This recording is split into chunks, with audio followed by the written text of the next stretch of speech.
জাউরা জমিন। অশান্তির দাবানলে পড়ছে আজ পৃথিবীর হৃৎপিণ্ড। বিহঙ্গের আকাশে উড়িয়ে অনন্তকাল ধরে আইসিবিএম টমাহক 15,000 কিলোমিটার স্পিডে বিদ্ধ হয় আমাদের শান্তিকামী মানবতার জাউরা জমিন।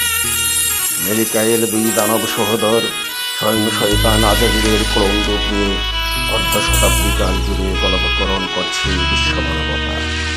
শুধুই অকারণে মহান আল্লাহর দান এই নিটল পৃথিবী আজ ইসরাফিলের সিংহার সমূহ ফুৎকারে হরকম্প, যেন কখন নেমে আসে অবিসম্ভাবীর আগাম কিয়ামত। মানবতা পড়ছে আজ আসমানে জলে স্থলে পৃথিবীর হৃৎপিণ্ডে দপদপে ক্ষত। বিড়াল তপস্বী ঘরে আর বাহিরে সারমেয়র কেউ ঘেউ। আফসোস শুধু একটাই, আজ গলায় ঘণ্টা বাঁধা আছে